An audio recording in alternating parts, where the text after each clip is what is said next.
I was 14 years old when the Raeth Sovereignty ordered humanity to kneel, and I was standing at a viewport on the 32nd observation deck of the Dominion Citadel when the pale Armada arrived to answer.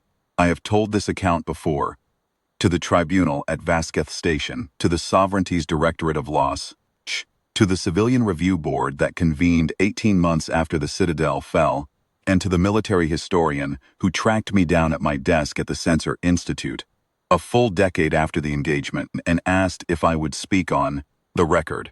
Each time I was asked to be precise. Each time I gave them the same sequence of numbers, the same timestamps, the same descriptions of the resonance index readouts as I saw them from my cadet post. Each time, they thanked me and filed the record in a cabinet I was not permitted to read. I do not know what they concluded. I know what I saw. I am setting it down here, in full, because I am the only one left from the second-year cohort who was aboard the Citadel that morning. 31 of us came up on the transit shuttle from the academy at Vasquez. 6 survived. I have spoken to all 6. None of the others will write it down. They say it does not help. I disagree. Precision matters. It is all that is left. The Dominion Citadel had been under construction for 11 years. I knew its specifications the way I knew my own name. Every cadet at the Vasquez Military Sciences Academy knew them. The Citadel was the crown achievement of the Sovereignty's 7th expansion, doctrine, the physical argument that the Raeth were done consolidating and had begun to project. 3,140,000 metric tons of laminate core hull, 22 rotating habitat rings, a gravitational anchor drive borrowed from station architecture and scaled to something that could, if pressed, move, slowly, ponderously, with the dignity of a thing that had never needed to hurry. It was not a warship. It was a declaration, a monument to the idea that the Sovereignty had reached the point in its expansion where it could afford to be permanent. The Academy had assigned us readings about the Citadel in our first year. We had studied its structural schematics in materials science, its power generation architecture in applied physics, its defensive integration in strategic doctrine. By the time we arrived for the commissioning week posting, most of us could recite its principal dimensions from memory. 3 million tons, 52 rings, 104 primary weapon emplacements, 40 external docking bays for fleet support vessels, population at full operation, 12,000 officers, analysts, and support personnel. None of our readings had prepared us for the experience of standing inside it. I remember arriving at the main hub in the shuttle's approach corridor and looking through the forward window as the Citadel filled the view. It did not look like a station from that angle. It looked like a section of a planet. The habitat rings, each one a full kilometer in diameter, stacked along the central axis at staggered orientations, turning slowly in their independent rotations. The hull between the rings was studded with sensor arrays and navigational markers, and the darker recesses of weapon housings, all of it surfaced in the Sovereignty's standard laminate, in the blue-black that looked, at distance, like deep water. The scale of it was simply wrong. Wrong in the sense that the eye expected large objects to have large object behaviors, to be slow and clumsy and obvious. And the Citadel was all of those things, but so far beyond the scale the eye knew how to compute that the wrongness, first impression, and the adjustment came later. We docked at Bay 17. The docking bay was bigger than our entire academy building at Vasquez. At its center, occupying 11 decks arranged in a tiered sphere, sat the resonance index primary array. The index was the reason the Citadel existed. It was, in the phrasing of every instructor I had ever had, the reason the Sovereignty's expansion doctrine worked at all. The index was not, strictly speaking, a sensor system. It was a modeling system. The distinction mattered, and our instructors were very serious about it. A sensor system detected what was present. The index predicted what was possible. It read every vessel within its operational range, 42 light minutes, standard, 61 at surge capacity, and generated a continuous probabilistic model of every ship's mass, drive signature, weapons loadout, likely heading, probable action window, updated every 4 seconds. The predictive accuracy for known vessel classes was 94.7%. For unknown classes, the index fell back on physical law, drive output implied mass, mass implied armament capacity, Armament capacity implied engagement range, and its accuracy for unknowns still ran above 79%. In 4,000 years of Raeth military history, the resonance index had never failed to detect and characterize a vessel in time for the fleet to respond. I knew this, also the way I knew my own name. We were taught it as a fact of the universe, the same category as the speed of light or the half-life of a cesium isotope. The index was the eye that did not blink. The fleet that operated beneath its coverage did not lose. The doctrine built around the index was called resonance supremacy. The core of it was simple. No ship moves through Raeth space without the index knowing it is there, knowing what it is, and knowing what it will probably do before it does it. Fleet commanders did not need to guess about enemy intentions. They did not need to factor uncertainty into their engagement planning in the way commanders of lesser militaries did. They had a model. The model was nearly always right. When the model said an enemy formation was moving to an intercept position, the fleet was already repositioning before the enemy had completed the maneuver. When the model said a vessel's weapon systems were powering up, the targeting solution was already locked before the weapons cycled hot. Against this, the Sovereignty argued, no adversary could effectively compete. I believed this. We all believed it. It was not a matter of loyalty or enthusiasm. It was a matter of the historical record. It was long and consistent, and had no notable exceptions. On the 7th day of the Citadel's commissioning week, our cohort was taken on a supervised tour of the primary array chamber. 31 14-year-old cadets in gray observation vests, shepherded by 2 instructors and a young lieutenant named Ovas Rem, who had been assigned to us because I think he had displeased someone. He had the patient, slightly defeated expression of a person waiting for his reassignment to come through. He answered our questions in full, which I appreciated. The array chamber was enormous. The modeling cores occupied a ring of black columns 2 stories tall, each one surfaced in the amber lattice of active resonance processors, a material that conducted the index's scanning frequencies in the way that metal conducts electricity, absorbing the return signal from thousands of ships simultaneously and processing it into probability matrices in real. The warmth the processing generated was significant enough that the chamber's climate management ran at minimum 40% above the rest of the station's standard. Standing in the chamber felt like standing in a living thing, warm and continuously active in a way that the rest of the Citadel's cold steel corridors did not. Above the cores, suspended from the ceiling on articulated arms, hung the primary display, a sphere of projected space 12 meters across, showing the current operational volume in real time. Every ship in the coverage zone appeared as a colored point of light. Blue for Raeth hulls, white for civilian and merchant traffic, gray for neutrals. There were no red points. There had been no red points since the index came online. Tour guide, a senior analyst named Raeth was proud of the gray. She was a compact woman of middle years, with the kind of settled certainty that comes from spending a career watching a system that never lets you down. She had been with the index program for 19 years.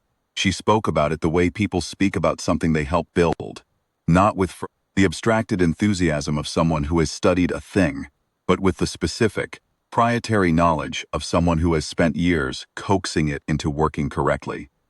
The index currently holds active models for 4,211 vessels, she said, gesturing at the display sphere, with the ease of a person who had given this tour many times and still genuinely enjoyed it. Every ship in the operational volume, every drive signature, every mass estimate, every probable heading. If any of those ships were to alter course, the index would flag it inside 6 seconds. If any of them were to bring weapons systems online, we would know before they completed the action. She paused to let that settle. Before they completed the action, she repeated, because she wanted to be sure we understood what that meant. Not after, not simultaneously, before. One of my cohort mates, a boy named Tevsal, who had an unfortunate habit of asking questions that sounded like challenges, raised his hand. What about ships that aren't in the volume yet? Ships coming in from outside the range. Raeth smiled, the way instructors smile when a question is expected. The index monitors the ingress corridors continuously. Any vessel dropping out of transit within the operational volume generates a signature event. The mass translation alone is detectable at maximum range. A ship cannot arrive inside the volume without the index seeing it arrive. What if a ship's drive profile is different from what's in the archive? Tevsal pressed. Then the index characterizes it from physical law. Drive output implies mass. Mass implies armament capacity. The mathematics does not care about the specific engineering of the drive. It only cares about what the drive does, which is generate a detectable energy output and accelerate a mass through space. Both of those are visible regardless of the ship's design. She folded her hands in front of her, patient and final. This is precisely why the index's accuracy for unknown vessel classes is still above 79%. It is not reading the ship's design, it is reading the ship's physics. Tevsal nodded. He looked satisfied. I was not satisfied. In the way that sometimes you hear an answer that is entirely correct on its own terms, and still feel that the question has not been fully addressed. I did not know what the missing piece was. I wrote down what Raeth had said word for word in my cadet journal, the way I wrote down things I expected to return to. We stayed in the chamber for another 30 minutes. Raeth showed us the confidence display, a second layer of the projection sphere that overlaid each contact point with a ring indicating the index's model confidence. Every ring was yellow or green. Yellow for contacts where the model was building out with additional data. Green for contacts where the confidence had plateaued at its maximum.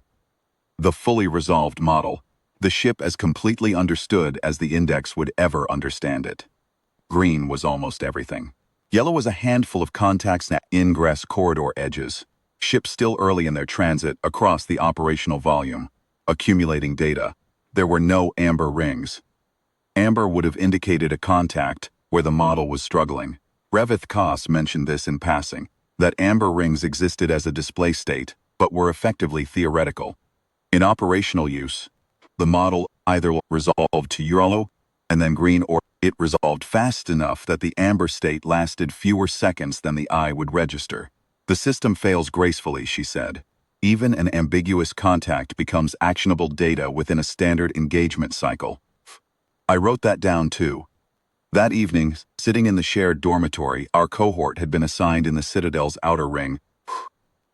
That the announcement the Sovereignty formally transmitted the Vasquez ultimatum to the 17 human colony worlds. I did not think much about it at first. Politics was not my subject. The 17 colonies were, by any assessment we had been given, too far from Earth's main fleet concentration to be easily defended. They occupied a resource corridor the Sovereignty wanted. Rare mineral.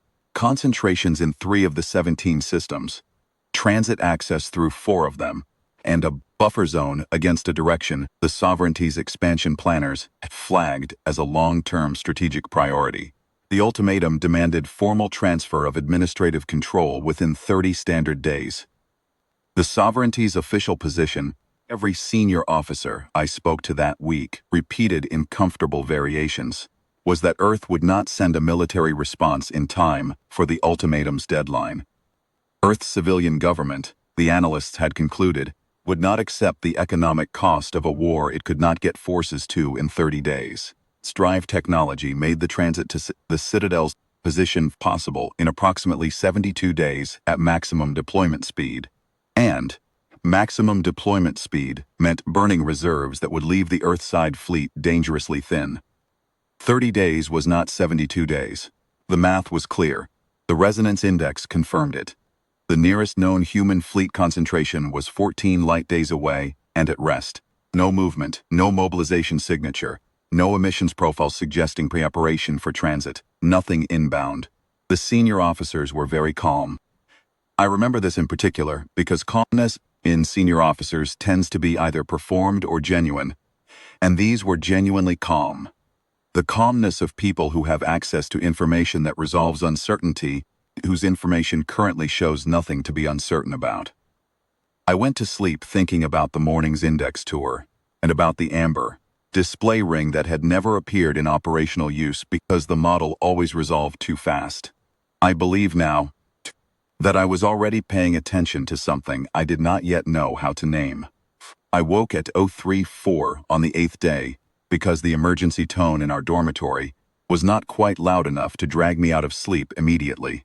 It was a secondary alert. Not the evacuation tone, not the collision alarm, but the lower, slower pulse of a systems anomaly notification. The kind of alert that could mean a malfunctioning coolant loop or a sensor calibration error. The kind of alert that cadets were, specifically, told not to treat as an emergency until a senior officer confirmed otherwise. I sat up. The alert pulsed again, exactly at interval. Steady and patient, without variation. The way calibrated equipment pulses, when it has detected something it wants attention paid to, but is not yet certain whether attention is warranted. I looked at my dormitory bunkmates. 6 of the 8 were still asleep. One, a girl named Pavasith, was sitting up in the bunk opposite me with the same expression I probably had. Alert, uncertain, waiting. Systems anomaly, I said. I know, she said. We sat there for 40 seconds, listening to the pulse. It continued at the same slow interval. No escalation, no voice announcement. The other cadet slept on. I got up and put on my observation vest and went to the corridor. The corridor outside our dormitory ran along the outer curve of Habitat Ring 7. At this hour it was dim, the overhead panels cycling through their night gradient. The only full illumination coming from the emergency strips at floor level. 2 officers I did not recognize walked past me at a controlled pace, headed toward the inner ring. One of them was speaking very quietly into a communicator. She did not look at me. I walked toward the nearest information terminal and pulled up the public access status board. System. Resonance Index Primary Array Status. Anomaly Flag, Processing Priority 2 Details, Uncharacterized Contact Event Ingress Corridor 7. Mass Estimation in Progress. Confidence 14%. I stared at that last number for a long time. Confidence 14% meant the index could not build a model. It meant it had detected something. Enough signal to trigger the anomaly flag, but could not characterize it. In 4,000 years, the index's confidence rating for a detected contact had never dropped below 41%. Raeth had said so during the tour, as a point of pride. The 41% figure was for a gas giant's atmospheric mass displacement during a transit event, which had caused a false positive in the index's 3rd operational year. Everything since had been higher. In our 2nd-year tactical systems coursework, the index's lowest confidence rating in the archive of operational contacts was used as an example of the system's floor, a floor that existed as a theoretical lower bound more than a practical one, since nothing had reached it since the gas giant incident 4,000 years ago. 14% did not mean the contact was small. It meant the index could not read it at all. I stood at the terminal and read the status entry 4 more times. I checked the timestamp. The flag had been raised 6 minutes ago. Priority 2 meant the system had assessed it as anomalous, but not immediately threatening, a classification that would normally be correct. Since Priority 2 flags resolve to Priority 1, or to nothing within a standard processing cycle, and the processing cycle ran every 4 seconds, this flag had been Priority 2 for 6 minutes. 90 processing cycles. The index had been looking at this contact for 6 minutes, and had not resolved it to either a higher priority or a lower one. It was still at 14%. I walked back to the dormitory and woke Pavasith, because she was the sharpest person in our cohort, and I wanted someone else to look at the number. She came with me to the terminal and read it. That's wrong, she said. I know. The index doesn't return confidence below 40%. I know. And it doesn't stay at Priority 2 for 6 minutes. No, I said. It doesn't. We stood there together in the dim corridor of a 3-million-ton command station, surrounded by 40,000 Raeth warships, and I felt, first time in my life, a particular quality of cold that has nothing to do with temperature. It is the cold of a thing that should not be possible presenting itself as possible. It is the cold of a system that has never failed producing an output that makes no sense. Not in the way that malfunctions make no sense, but in the way that a correct instrument reading an impossible input makes no sense. The instrument was not broken. Something outside the instrument was wrong. The pulse of the secondary alert continued its slow beat behind us. We went to the observation deck. The 32nd observation deck was a wide gallery that curved along the outer surface of Habitat Ring 12, offering an unobstructed view of the operational volume in every direction the Citadel's orientation permitted. At this hour, the fleet was visible as a field of navigation lights. The slow drift of 40,000 Raeth hulls, holding their assigned positions around the citadel, a constellation of blue-white points arranged in the defensive lattice the Index managed continuously. The lattice was the Index's masterwork. Not just detection and modeling, active fleet management, continuous repositioning of 40,000 ships to maintain optimal coverage, optimal response times, optimal fire corridors. The fleet did not simply sit. It breathed, contracted, and expanded in a slow rhythm driven by the Index's 4-second update cycle, always occupying the configuration that maximized the Sovereignty's advantage in the current threat environment. The current threat environment, the Index had reported, was minimal. Nothing inbound. It was, I thought, an absurdly beautiful thing to look at. 40,000 warships. Shh! The largest Sovereignty fleet ever assembled, holding position around the proudest installation the Raeth had ever built, at the center of a resource corridor that humanity had been formally given 30 days to surrender. The senior officers had been calm. The math was clear. I pressed my face to the viewport glass and looked toward Ingress Corridor 7. I saw nothing. This was not surprising. Ingress Corridor 7 was at the edge of the Index's standard detection range, which meant what I was seeing through the viewport was light that had left that region of space a very long time ago. Whatever the Index had flagged was too distant and too small to see with the naked eye. But I watched. Pavoseth stood beside me. Behind us, the secondary alert continued. We had been on the deck for perhaps 12 minutes when the status board terminal in the observation gallery, a smaller unit than the one in the corridor, meant for visiting dignitaries who wanted to feel informed, updated with a new entry. I read it over Pavoseth's shoulder. System. Resonance Index Primary Array Status. Anomaly Flag. Escalated to Processing Priority 1 Contact Update. Ingress Corridor 7. Multi-signature event. Mass estimate requires individual resolution. Total aggregate mass above upper modeling threshold. Individual contacts. Estimation in progress. Confidence, 8%. Note. Contact signatures do not match any known drive class in archive.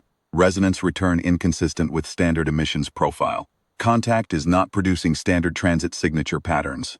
Confident, 8%. Above upper modeling threshold. I knew what above upper modeling threshold meant. I had studied it in my second-year systems course. It was the Index's way of saying that the aggregate mass of the contact was too large to represent a single vessel.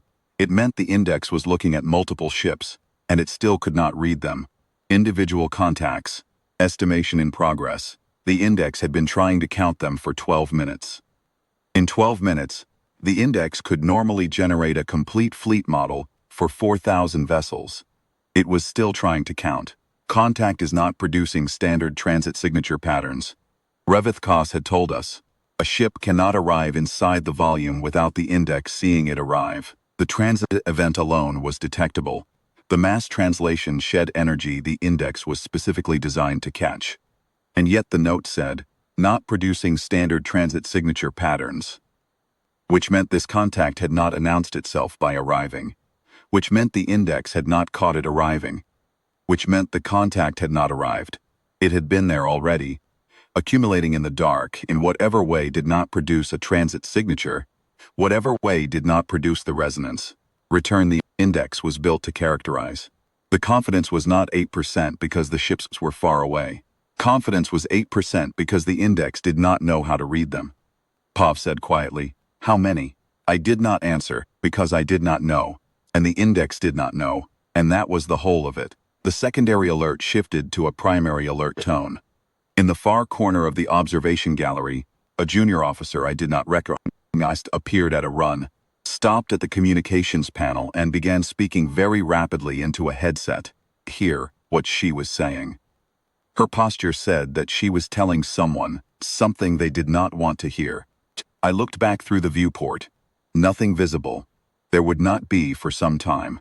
The light travel delay meant that whatever the Index was, registering in Corridor 7, existed at a temporal remove from what my eyes could see.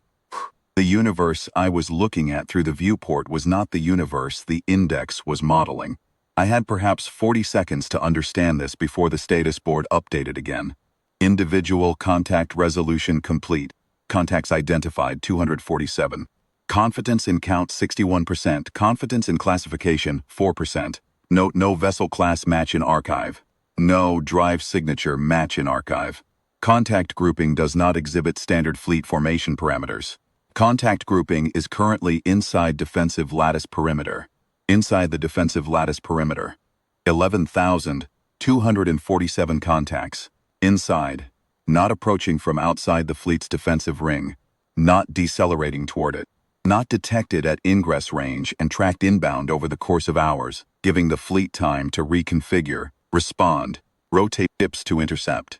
Inside. They had been inside the perimeter before the index knew they existed. They had been in the dark between the Sovereignty's own ships. Moving through the blue-white field of 40,000 Raeth hulls, threading the lattice, running silent in a way the index had no archive entry for. While the Vasquith ultimatum was being transmitted, while the senior officers were explaining that the math was clear, while Revithkus was telling 31 cadets in gray vests that nothing could arrive without the index seeing it arrive. They had been here already. I pressed my hand flat against the viewport glass and understood what the index could not tell me in its careful probabilistic language.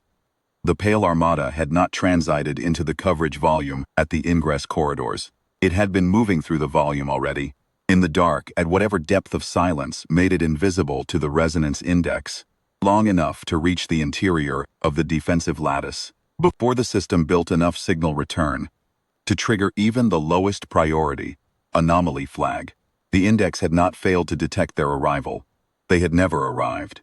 They had been there already, inside the 4,211 points of the display sphere that Revithkus had shown us with such pride, hidden in the frequencies between them, running silent in a way the Raeth had no archive entry for, using a doctrine that did not produce the resonance return the index was built to read.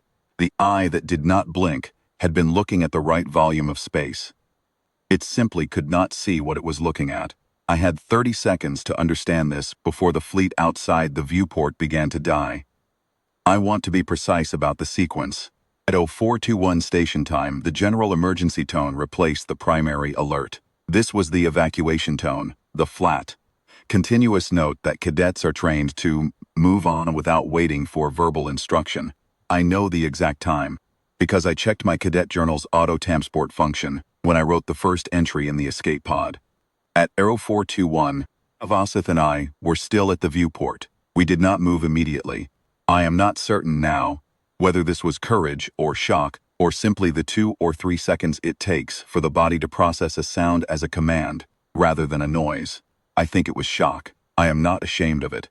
At 0421 plus approximately 8 seconds, first engagement events became visible at the scale of the viewport. They did not look like what I had expected. In training simulations, fleet engagements look like what they are: weapons fire, drive flares, the expanding gas clouds of explosions, all of it at identifiable range and scale, the visual grammar of a conflict between forces that both know where the other one is. What I saw through the viewport was different. It was subtle at first. Navigation lights going dark. Drive signature glows cutting out. Points of blue-white light that had been steady for days simply ceasing to exist. Not the sudden bloom of an explosion, but the quiet, immediate absence of a thing that had been there a moment ago. Like a screen going dark, like a signal cut. The light was there, and then it was not. And the dark where it had been meant something that was very difficult to look at directly. I counted 17 lights go out in the first 30 seconds. Then I stopped counting, because Pav grabbed my arm and pulled me toward the gallery. Exit.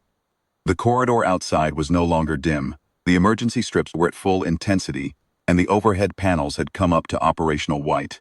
There were people in the corridor. Officers moving with a particular controlled speed that is faster than a walk and not quite a run. Cadets from other dormitories in gray vests. A maintenance tech who had a toolkit in his hand and an expression that said he had no idea where to go with it. A senior analyst I recognized from the array chamber tour who was walking with her eyes on her personal display, reading something that made her jaw set in a very specific way. Pav and I went toward the escape pod staging area on the inner ring of Deck 32. This was what we had been told to do in the evacuation briefing that all cadets received on their first day aboard. In an emergency, go to the nearest staging area. Wait for an officer to confirm pod assignment. Do not attempt to launch independently. The briefing had been given by the same Lieutenant Ovas Rem, who shepherded our tours. He had delivered it with the tone of a person reciting a text he had memorized and expected never to need. The staging area was a circular room with 32 pods arranged around the outer wall, each one sealed behind a pressure door with a green ready light above it. When we arrived, there were 11 people already there. 4 cadets I recognized, 2 officers I did not, and 5 civilians who I later learned were members of the technical inspection that had come aboard for the commissioning week. No one was giving orders. The officers were looking at the status panels on the wall, were displaying index updates too fast to read at the rate they were cycling. I looked at them anyway. Engagement status. Defensive lattice compromised. Contact grouping has distributed into fleet formation gaps. Turn fire coordinates unresolvable. Contacts do not present targeting signature. Fleet attempting visual acquisition. Visual acquisition. The Raeth fleet.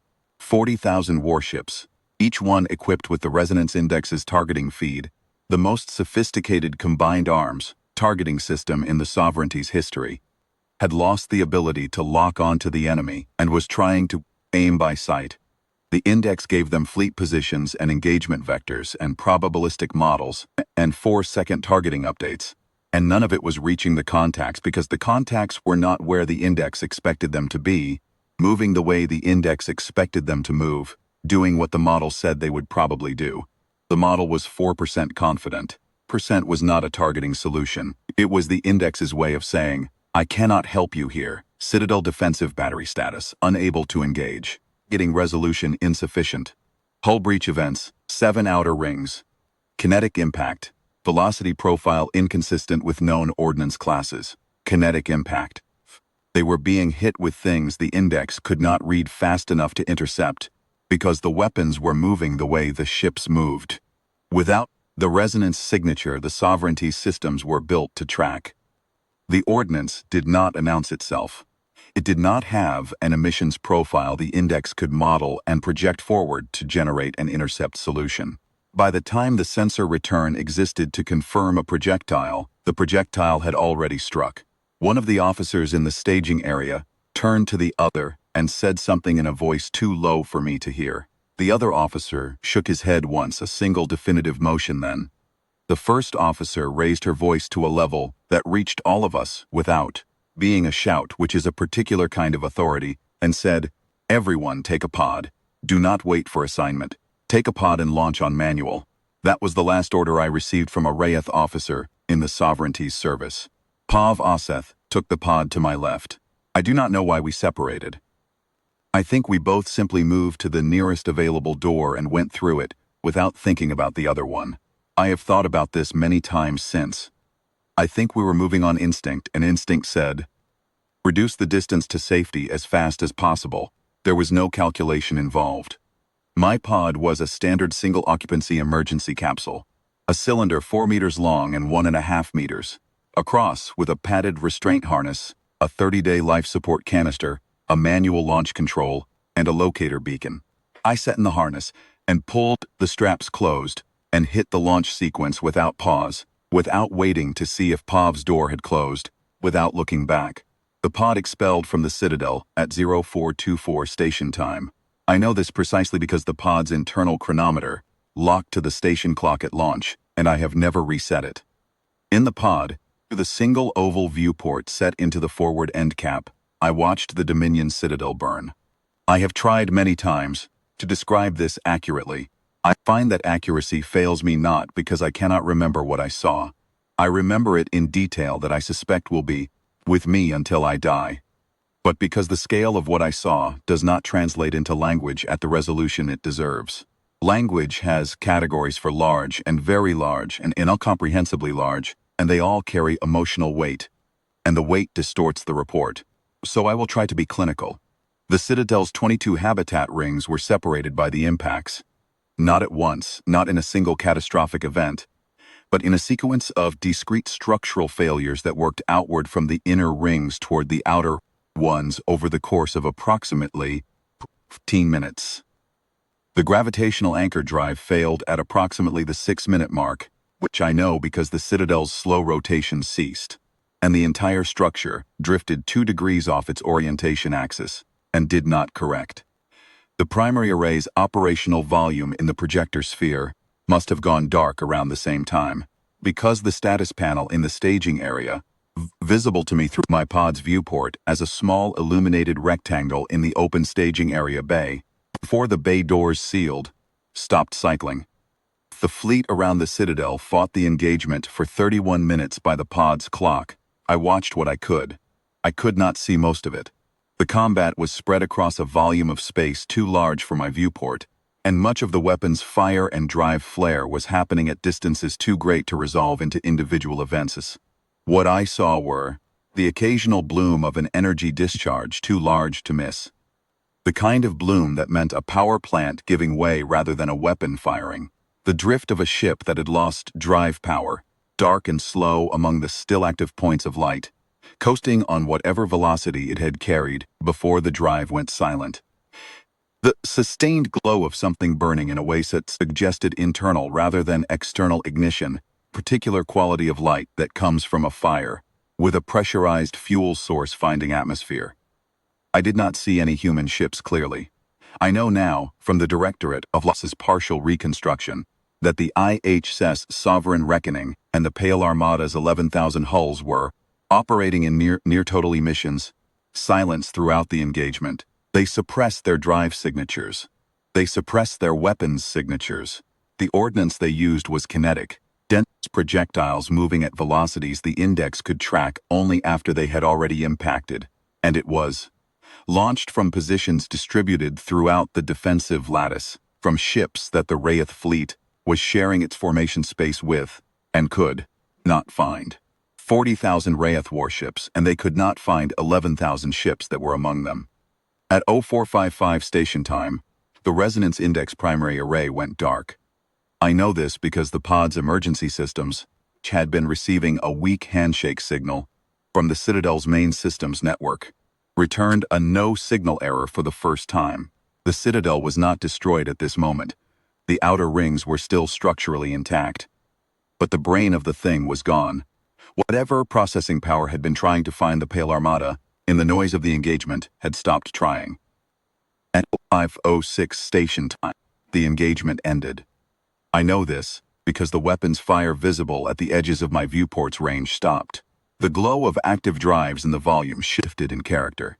The random scatter of active fleet ships began to form a pattern, a single, coherent formation moving in a common direction, at a common velocity without the jagged variation of a fleet still maneuvering under fire. There were not 40,000 lights left. I will not give a number for what remained, because I did not count with confidence, and I do not want to approximate a thing that matters this much to this many families. What I can say is that the number of active blue-white drive signatures visible through the viewport of a 4-meter escape pod was not most of 40,000. The formation that was assembling, the orderly, unhurried convergence of ships that had never once looked like they were in a hurry, showed different drives, not blue-white, something cooler, something that I had no color category for, because I had never seen a human drive signature before that day, and the archive had no entry for it. I watched the Pale Armada reform. They moved together the way a school of fish moves. Not one ship following another, but all of them changing at once, team, as though the decision were a single thought distributed among 11,000 hulls simultaneously. The formation shifted from the spread pattern they had occupied inside the Raeth defensive lattice into something tighter and more directional, and then that tighter formation, oriented toward a heading I could calculate from the star fortunes relative to my pod's orientation. The heading was not the way they had come. They had not come from Ingress Corridor 7 because they had never transited in from there, and they were not leaving the way they had come. They were leaving the way they had been going all along. Forward. Toward the next coordinate. The Vasquith ultimatum had specified 17 human colony worlds. They were moving when my rescue ship arrived. My rescue ship did not give chase. The Sovereignty's formal position in the weeks and months following was that the Pale Armada's next position was unknown. The resonance index could not find it. The eye that did not blink could not find 11,000 ships it had been sharing space with for days. There were 6 of us from the second-year cohort. Pavasith, myself, 3 others whose names I will not include here, because they have asked me not to. A 6th, who was not in our dormitory, but had been assigned to a different observation deck and reached a staging area in time. Of the 31 who came up on the transit shuttle, those 6 came back down. In the days after the engagement, I spent a great deal of time at the window of the rescue ship's medical bay, watching the stars. I was not looking for anything. I was practicing the act of looking at a space that might contain something I could not see, trying to understand the shape of that practice, trying to know what it felt like to look correctly at a thing and still be unable to detect it. It felt like looking out a window and trusting that you were seeing everything in it. I stopped trusting windows after that. I do not mean this metaphorically. What I understand now, that I did not understand on the 8th day of the Citadel's commissioning week, is this. The Raeth Sovereignty's resonance index was not a flawed system. It was a complete system. It was the most sophisticated combined arms targeting and modeling architecture in the known archive, fined over 4,000 years and validated against every vessel class the Raeth had ever encountered. It worked. It worked extraordinarily well.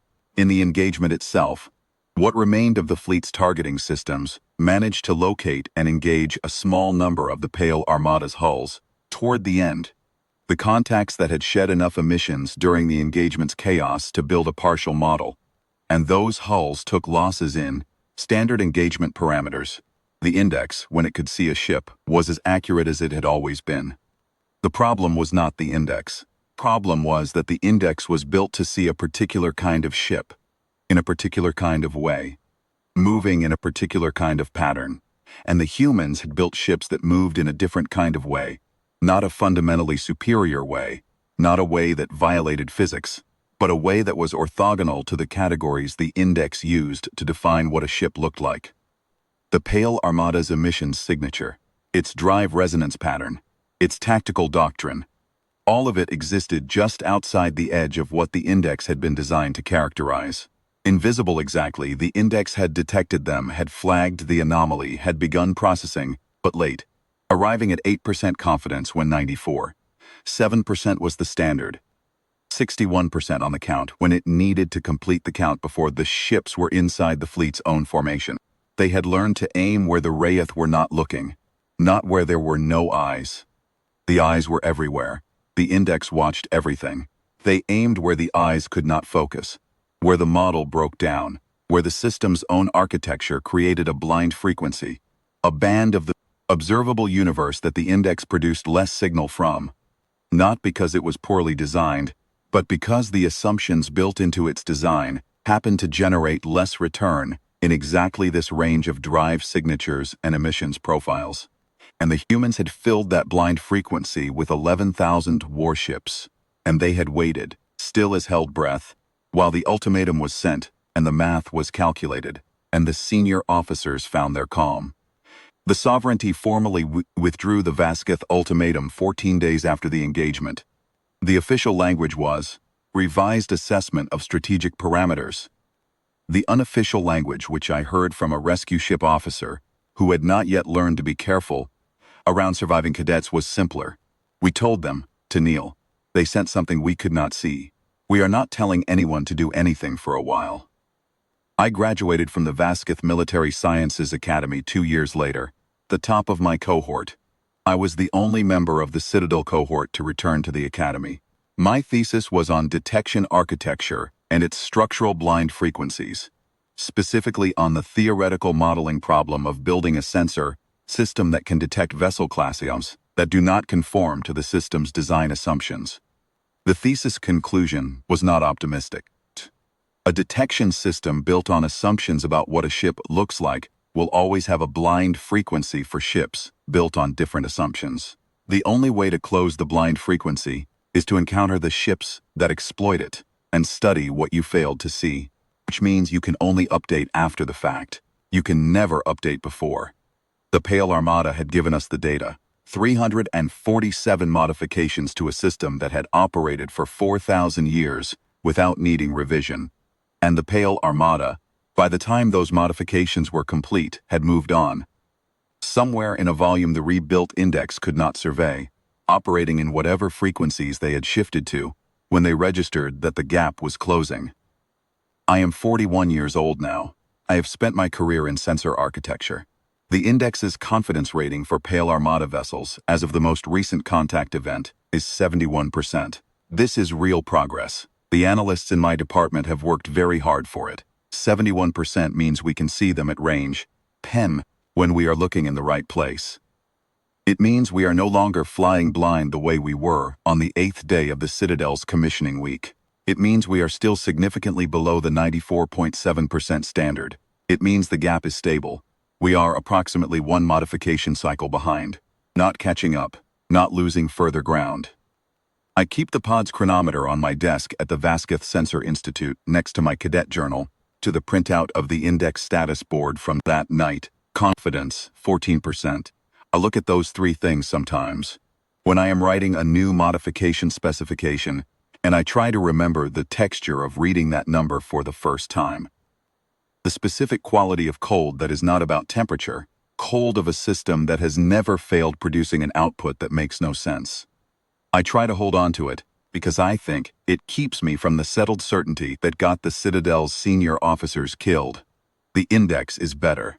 I have spent 27 years making it better, and I will spend whatever years remain making it better still. The Pale Armada is somewhere the index cannot fully read, operating in a frequency I have not yet learned to characterize. And the next time it moves, it will give me new data, and I will incorporate that data, and the index will be better, and I will still be one cycle behind. I wrote that down too. Precision matters. It is all that is left. The Sovereignty transmitted the Vasquez ultimatum on the 8th day of my posting. The Pale Armada was already inside our perimeter when the signal left the transmitter. The math had been clear. The math had been completely wrong. We had told humanity to kneel. 11,000 hulls we could not see had already given the answer. There is one more thing I have not included in any official account. On the evening of the 7th day, the night after the index tour, the night the Vasquez ultimatum was transmitted, I could not sleep. This is not unusual for me. It was not unusual for me then either. I was a 14-year-old cadet in a dormitory bunk, on the most significant posting of my short career, in a station that was still smelling faintly of new fabrication materials and freshly bonded laminate. The ambient vibration of the habitat ring's rotation, which I had been told I would stop noticing after 2 days, was not something I had stopped noticing after 6. I lay in the dark and listened to it. I had my cadet journal with me. Cadets at Vasquez carried as a matter of course. A small personal log unit, standard issue, with an auto-tampered on each entry that the Academy could audit, but which no one ever audited because 14-year-old cadets did not write things worth auditing. I had been using mine more diligently than most. I tend toward notation when I am processing something I do not yet understand, the same way some people pace or talk or eat. I write it down and see if it looks different on the page. Wrote down what Raeth had said in the array chamber. I wrote it down in full from memory, with all the precision I could bring to it. Then I wrote down the question Tevsal had asked, what about ships that aren't in the volume yet? And Raeth's answer, the index monitors the ingress corridors continuously. Any vessel dropping out of transit generates a signature event. Then I wrote down the implicit assumption under that answer which Raeth had not stated, because it was not the kind of assumption anyone states. It is the kind of assumption that goes unstated because everyone in the room already holds it. The assumption was, a ship that is inside the coverage volume is there because it arrived. If a ship is inside the volume, the index has a model for it. If the index has a model for it, it arrived via transit. If it arrived via transit, the index saw it arrive and built the model from the transit event. In 4,000 years of operations, the index had never encountered a contact that was inside the volume without having arrived there in a way the index could characterize. 4,000 years is a very long time.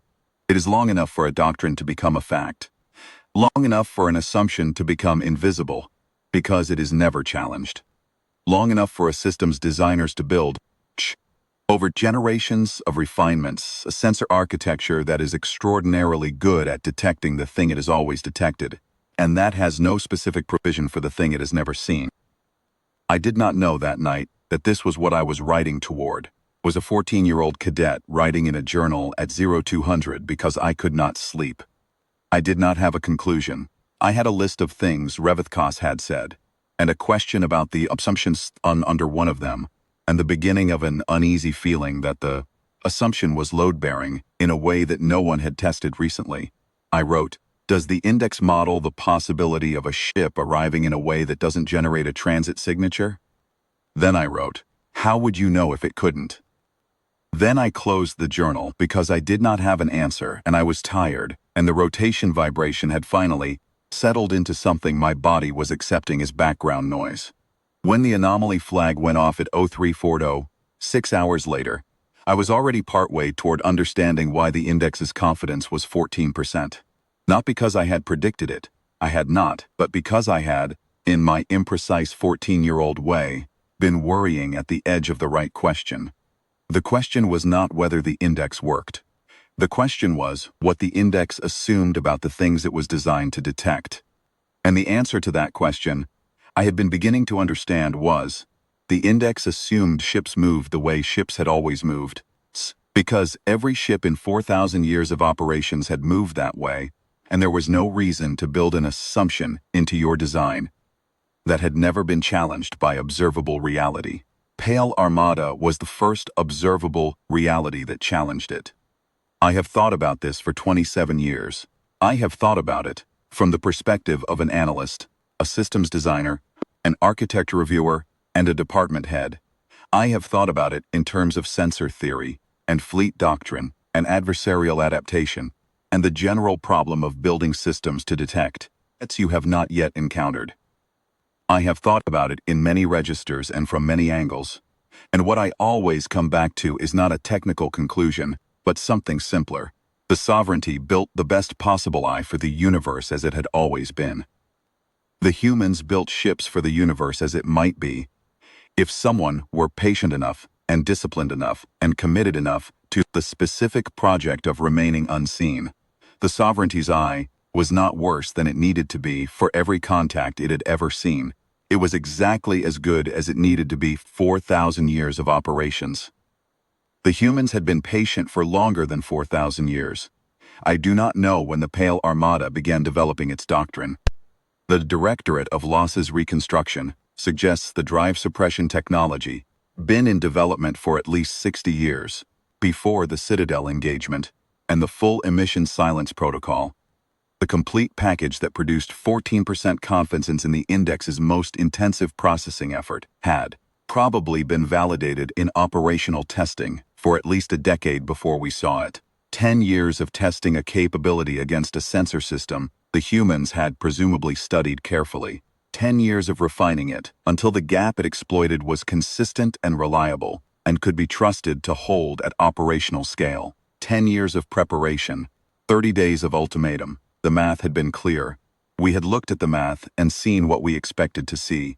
We had not looked at what we were not expecting. 11,000 hulls had looked at what we were not looking for, and found it, and filled it, and waited. The Vasquez ultimatum said kneel or face the consequences. The IHS, Sovereign Reckoning, and its 11,000 Pale Armada warships had already been inside our perimeter for days. They did not need to threaten. They did not need to posture or announce or maneuver. They were already where they needed to be, invisible in the frequencies our best instrument could not read. And when the moment came, they acted from inside the perimeter of a fleet that did not know they were there. The answer to the ultimatum was delivered before the ultimatum had time to matter. This is the thing I want to be precise about.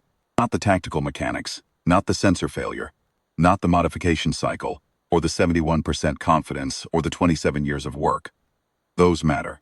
I will spend the rest of my career on them, but the thing I want to be precise about, the thing I have never quite found language for in any tribunal or review board or historical record, is the quality of what I watched through that viewport. The pale Armada did not appear. It did not arrive. It did not emerge from some concealment. It did not decloak or announce or unfold. It was simply there, in a volume of space, that our best instrument had been watching without interruption. And then it was visible and acting, and the interval between invisible and acting was essentially zero. The eye that did not blink had been looking at it the whole time. There is a kind of precision that is not about measurement. It is about the decision to know in advance exactly where to be, a system's blind frequency, and then to inhabit that frequency so completely, so patiently, with such discipline, that by the time the system catches a signal, you are already done with what you came to do. That is what I watched. That is what I have spent 27 years trying to replicate in the architecture of the thing we are building to catch it. I do not know if we will. I know what 71% means, and I know what 94.7% means, and I know the distance between them. I know that the pale Armada knows both numbers too, or numbers close enough to matter. But I write it down. I write all of it down. Precision matters, even when you are one cycle behind. Even when the thing you are tracking is better at being invisible than you are at seeing. Even when the answer to your ultimatum came from ships you did not know were already there, already past your perimeter, already done with their waiting, already moving toward the next coordinates. Before the signal from your transmission had time to reach the nearest relay, even then, especially then,